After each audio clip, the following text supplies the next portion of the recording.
Welcome to the podcast of CreateConnectConvert.co, a community of empowered businesswomen by empowered businesswomen. Let's dig in. Hello, and welcome back to the Create, Connect, Convert podcast. We are a community for empowered women by empowered women, and we're here to dive into another exciting topic all about business and providing you with the answers you need to help you be your best entrepreneurial self. But before we begin with today's topic about productivity, I would love to turn it over to my incredible co-hosts and have them introduce themselves to you. Laura Templeton, let's kick things off with you. Thanks, Kristy. I'm Laura Templeton, founder and chief instigator at 30 Second Success. With over 25 years of experience as a brand communication strategist, speaker, and author, I help entrepreneurs and professionals attract opportunities with clarity, confidence, and compassion. I'm passionate about empowering impact-driven leaders to refine their message, embrace AI for efficiency, and connect authentically to grow their influences and income through the coaching, courses, and the Brand Success Hub that I've created for you. Beautiful. Thank you, Laura. Regina. All I'm thinking in my head is, man, I have to follow Laura. So, my name is Regina Garay. I run a business called Right Brain Loves Left. I am a digital marketing manager and educator, which means that I help you manage your digital marketing, or I teach you how to manage it. And that being an operative word, because I'm all about making marketing manageable, not just getting it done for small business owners, because I think that that's a really key thing, to figure out in your timeline where you put that in there, where you put the marketing, and to have it be the most effective use of your time. So that's me. Right Brain Loves Left, Regina Garay. Thank you. Thank you, Regina. And Kristy. My name is Kristy Crippen. I am the founder of Collaborative Partners, and I am your collaborative thought partner. I work with heart-centered business owners who want to create real and lasting change in the world, but they feel stuck in a cycle of stress or indecision. And I started my business because I saw a real need in the market for dedicated services to incredible business owners who need that support, that one-on-one support to help you figure out what's the next step, to help you pause that mental chaos so that you can regain clarity and take those purposeful steps forward. My foundational services are around productivity, time management, scheduling, and organization. And I also sprinkle in healthy doses of habits and accountability, because they both go hand in hand with my foundational services. And it's about me being there to support you every step of the way. And we bring in the people who, such as Laura and Regina, we bring in these incredible entrepreneurs to help you get the work done wherever need be, so that you can move forward and have your peace of mind and just really be in your zone of genius. So thank you so much for being here with us today as we dive into another exciting topic. Today we're going to be talking all about productivity. We hear all the time about how important productivity is for your business, but yet it feels like it's this really huge umbrella that can often feel, if I want to say, insurmountable. It feels like life continually creeps in and it affects your productivity.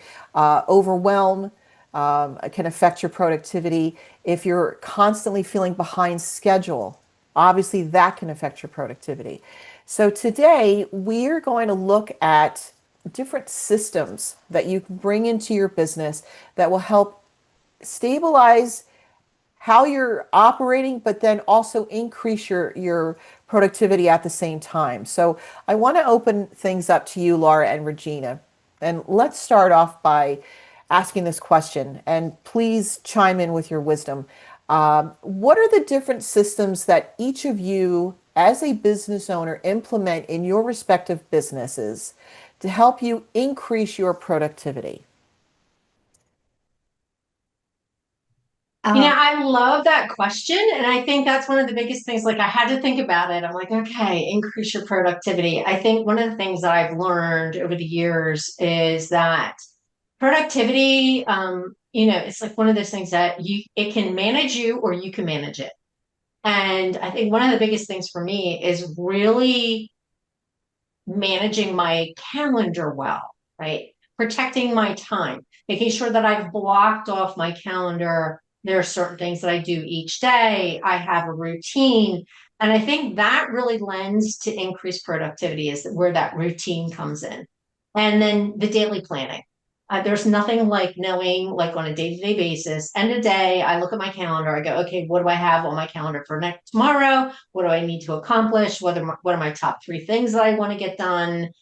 And I think that's one of the easiest ways for me to manage my productivity and not let my calendar run away with me instead of me, managing what's going on. I like to truncate time, so I try and combine things as much as possible and keep my activities going well. So there's a lot of different systems that you can utilize, but when you're talking about productivity, I think the number one thing system wise is the calendar, right? It's really managing your calendar well and knowing what you can, and what are those things that are absolute, and what are those things that are the non-negotiables are really important, but the negotiables you know have to fit in there somewhere. Mhm. mhm, That's mhm, mhm. beautiful. I when you say systems, I think about two different things. The first thing I think of is personal systems, and then the second is the tools that we use. So I have a few that I use, but I'm gonna focus on Google Calendar right now because piggybacking on what Laura said. So when you're talking about productivity, I had a big aha moment earlier in this year. Productivity being my favorite, one of my favorite words. I had this to-do list, and every day I would go through the to-do list. And then at the end of the day, a lot of things would not get done. And I would be like, oh, I didn't get that done. I can't believe it. Now I got to do it tomorrow, or how am I. And what I did, number one, that is not sustainable and it's not realistic. All of us have this big to-do list and we're like, we're going to do this. And what if it's not doable? And so I started time blocking. So if I had a to-do list, and I knew this was going to take me an hour, I would put it like maybe between 11 a.m. and noon, and then I'd put the next one, and then I'd fit, like a jigsaw puzzle, putting all my things in.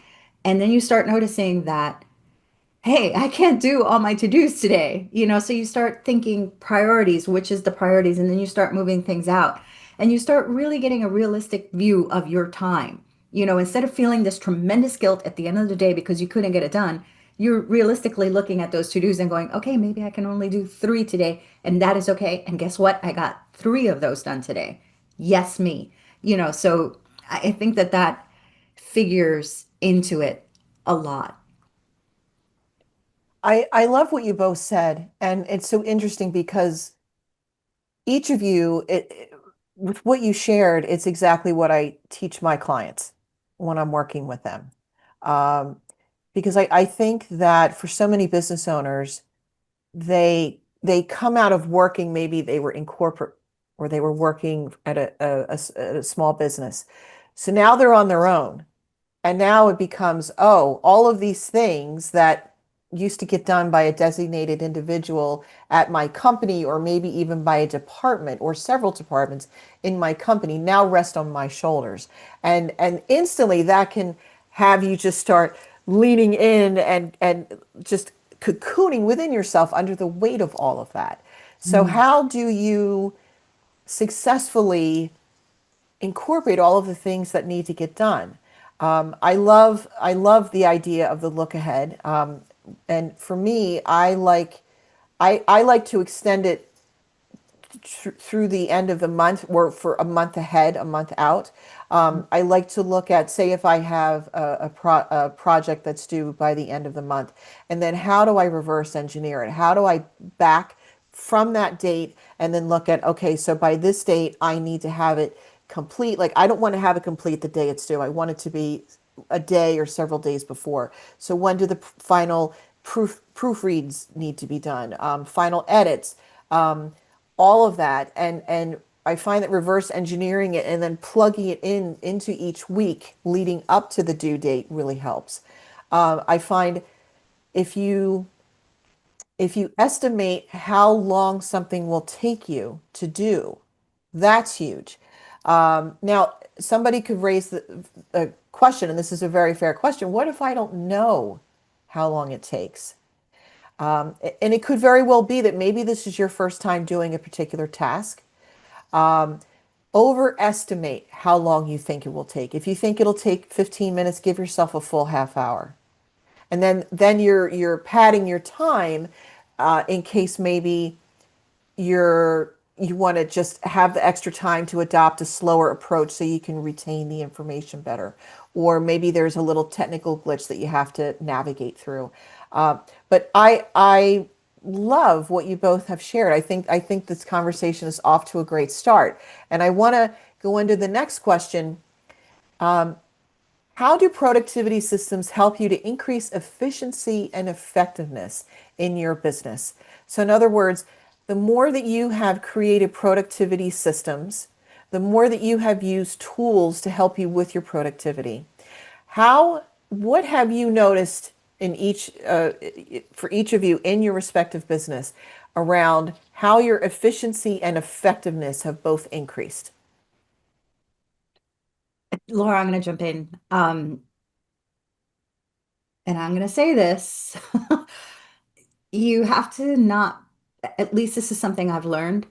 I've had to, because I held on to my calendar like this. If you're watching us on YouTube, I'm holding this like closed fist and just, like that's how I held on. And by learning to let go, and not be so rigid with that calendar and with yourself, because when I was doing that whole time block exercise, I realized that I was putting, oh, here, this goes here, this goes there. It's great. And I missed two very big signals for myself. The first is that I didn't even put any breaks in for myself. So I was like back to back to back working, and I was like, why am I so exhausted? Because I didn't have a half-minute break, a half hour break to go walk, to go get in the sun, to go just read a chapter in my book, to refresh the mind. And then number two, because sometimes, let's say I put in X project between 11 in the morning and noon, and I got to that project and I'm like, ugh, I really don't feel like doing that right now. So what do you do in that? So you have to look at your calendar and, oh, this other thing sounds better. Let me move it in here. And then let me move this one a little bit later on when I'm going to have a little more energy. Or, when I'm sure I'll feel like doing it then. That kind of thing. So for me, not being so rigid is what actually, do you agree, Laura and Kristy, or is that I like, do. do you Yeah. feel it Big should, time. if it's there, you should do Yeah. it?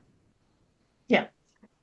No, I totally agree with that, because one of the things that I've learned, only because of there's been some things happening here at home, that I have had to become very flexible with my schedule, right? I've had to realize that I need to leave space for appointments and things that I need to do outside the house, just to manage some things that are going on here personally. You guys know I just recovered from COVID, so there's always that part too, like what happens when you get sick? But I think that's where the productivity comes in, because I was, one of the things that and I'll just use the COVID as an example, right? Sick with COVID, down, out, in bed, wasn't even looking at my phone for days on end. But I had traveled, I had been away for a week before that. So thinking, we're talking like almost 3 weeks of, travel and recovery.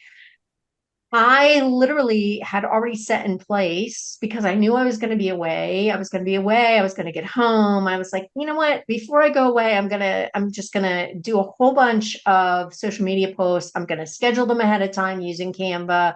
I use ChatGPT to create posts. I use Canva to create images. I schedule everything ahead of time. I love using the tools that help me be more efficient, right? So that's where the productivity comes in. So I literally had 3 weeks worth of content already scheduled to go out. I didn't have to do a Brilliant. thing, Mhm, mhm. right? Literally, I was in bed and my brand was still working. So I think that's where the productivity comes in, but still being flexible, right? We have to build time into our schedule so that we can, oh, I have a doctor's appointment. I don't have to move things around, right? I have a block of time. Yeah, I can go to the doctor's for this, or I can go do this.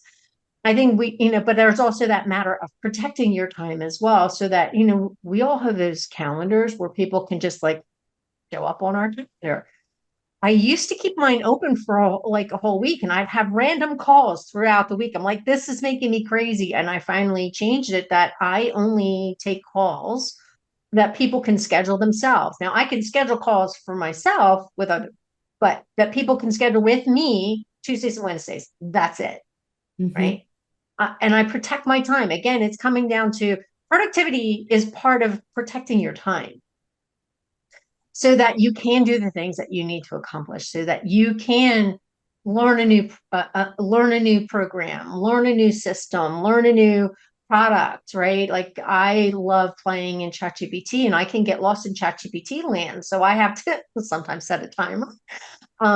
But I also use it to help me, as like you were saying, Kristy, estimate time.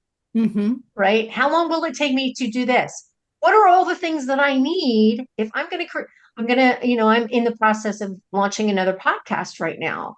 And one of the things that I actually am using ChatGPT is to help me create the framework. I need to tell me every little thing I need to create in order to launch this podcast. What do I need to have in place? And it's been a huge time saver for me. And I think that's when we start to use the tools that we have at our fingertips and we use them intelligently, that makes a big difference when it comes to being more efficient. I have to do that, right? Because again, some things that are happening here at home that require my time away from my desk, I'm literally cutting back on my time for my business right now to like 20 to 25 hours a week. I have to do that. So I Mm-hmm. use the tools that I have at my disposal very effectively. Yeah. I love that you use Canva for that, because scheduling out social media is one of the big things that I talk about so much. Because if you're doing it like on the run, a week, 2 weeks is going to go by without, happening. And you use Canva. I use Metricool. I think you use Metricool too, Kristy. Yes. And so these tools and ChatGPT and all of these work together. And I think anybody can just figure out the tools that work for them, because it might not be Canva or Metricool for somebody. It might be later, so whatever works for you, you need to build that in, I think. Yeah, I think it's really important.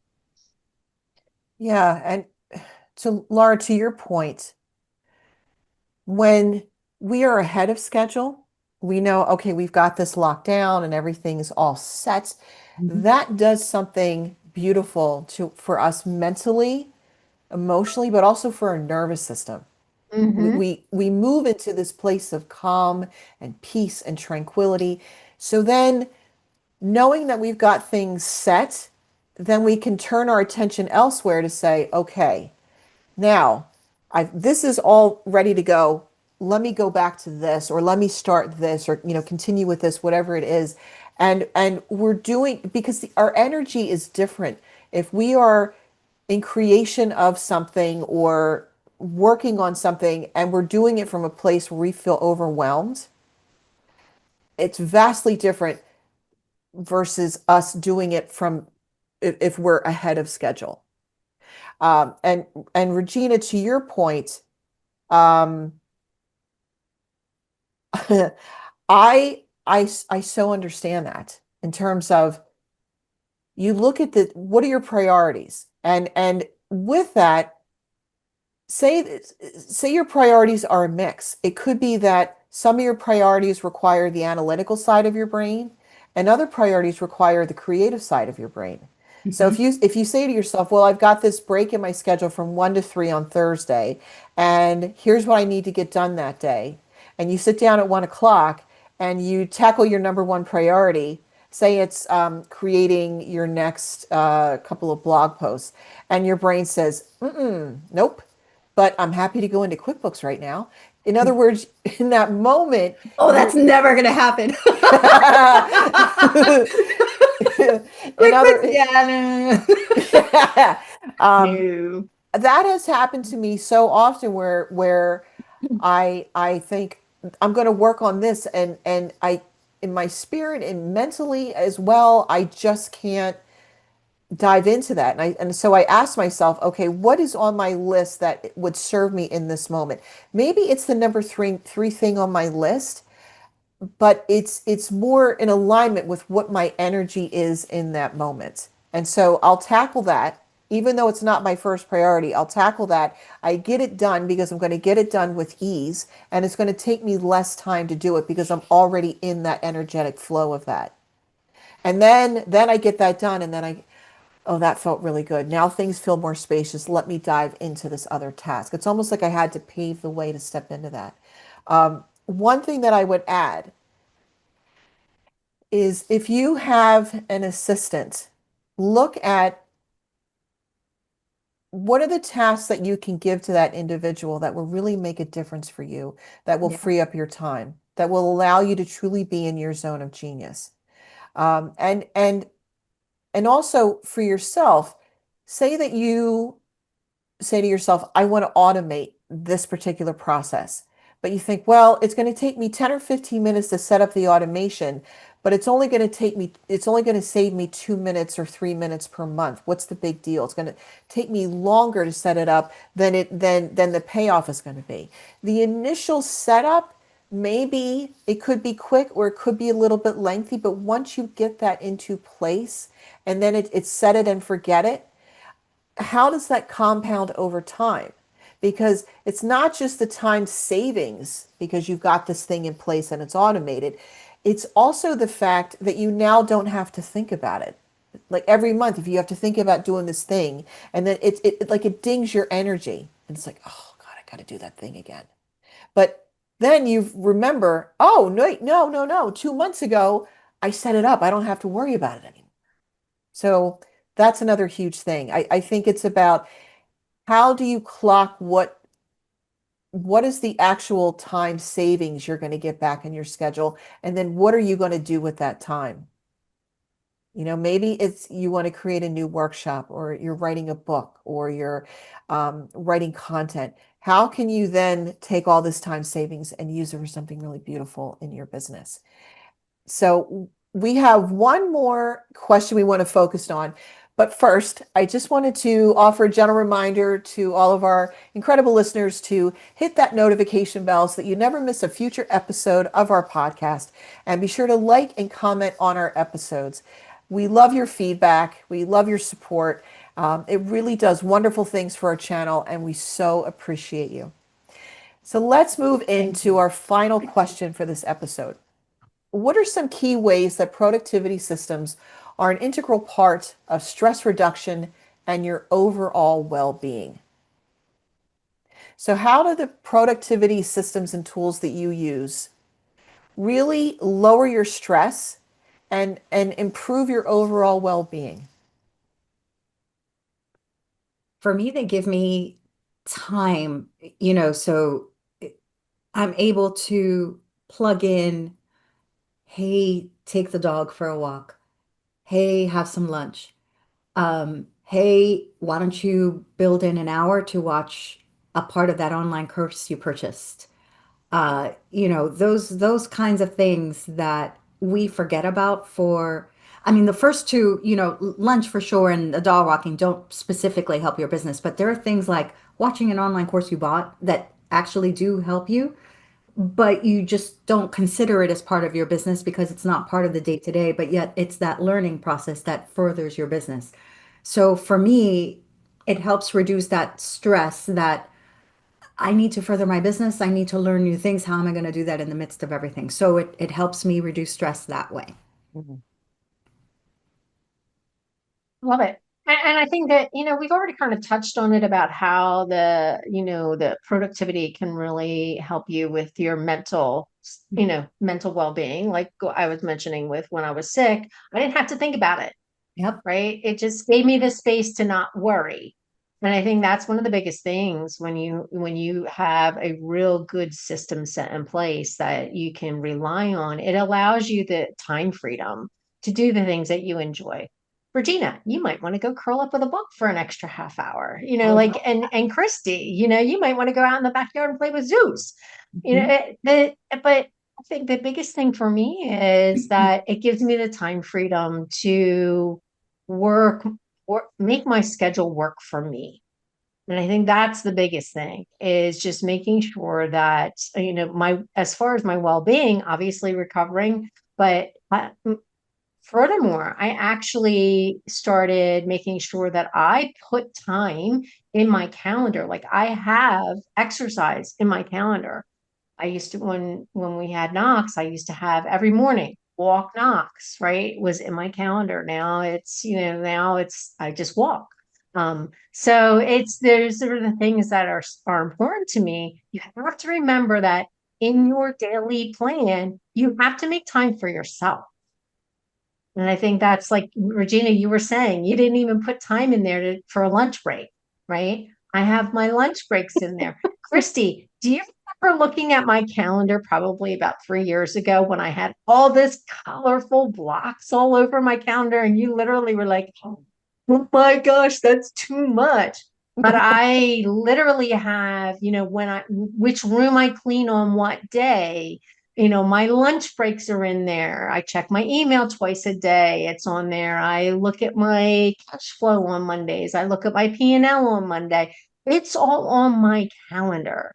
And Yeah. the reason why it's on my calendar is I need to make sure there is space for me there, right? My afternoon walk or my evening bike ride on my calendar.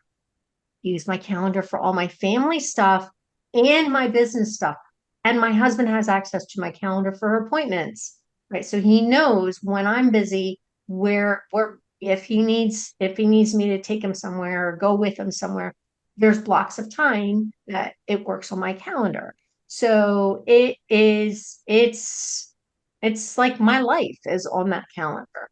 And it makes it easier for me to go, okay, I have time. Here's a block of time where, okay, we're going to the doctor's office. I have about 2 hours after that. Maybe we could stop at the grocery store and get what we need real quick before we get home. Mhm. So it really helps me manage my day. But it also mentally helps me to know, okay, what do I have to get done? Right. And I think that's a big piece of it. It's like, if I'm feeling a little bit overwhelmed, I just look at my calendar and go, okay, what's on the schedule for today? I can manage what's on the schedule for today, and that's what I'm going to focus on. That So that is so key that this is what I'm going to focus on day by day. And there's a day that you actually put all that together. So you're yeah, helping yourself. You're helping yeah, yourself. yeah. And that's one of the you mentioned about the day that you put all that together. I look at my week ahead on Sunday night. Mhm. And I come mentally prepare myself like, okay, this week, my biggest focus for this week is this, right? Like this week is like really focusing on some things around the podcast and making sure that I get everything in alignment for that. So like where do you fit things in? Right. But then I also look at, okay, we've got this appointment, I have to make sure I do this, I have to make sure I do that. Um, and then I write it out. I actually use, and I'll show this on YouTube just so, like, if you're on YouTube, you can see it. It's a weekly planner, right? Carolyn Choate turned me on to this. It's Mm. a weekly planner, it's a paper planner, and I just take my calendar and it just helps me to focus on the top three things that are important on a daily basis. And I do that on Sunday night. Yeah, it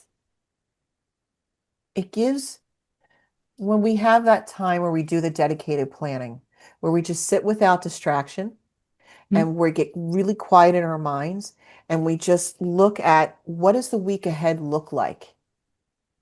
And and I think it's important, you visualize yourself going through each day and then what do you want to get done that week that would really support your business and that would really support you?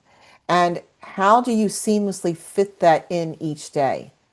Because I feel like there is this, I don't know, we're sort of taught along the way that to work ourselves into exhaustion. There's some sort of, it's like this noble act. I think for people who come from really, what's the word I want to use? Certain backgrounds, it's just go, go, go all the time, and it's unrelenting. And so they don't know how to switch that off when they're a business owner themselves.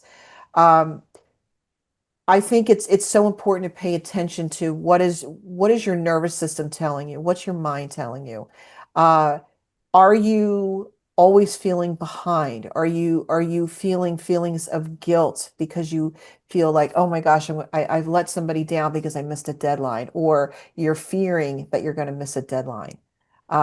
When we do the proper planning, the pre-planning, it gives us this feeling of security, which is really missing when you're behind schedule.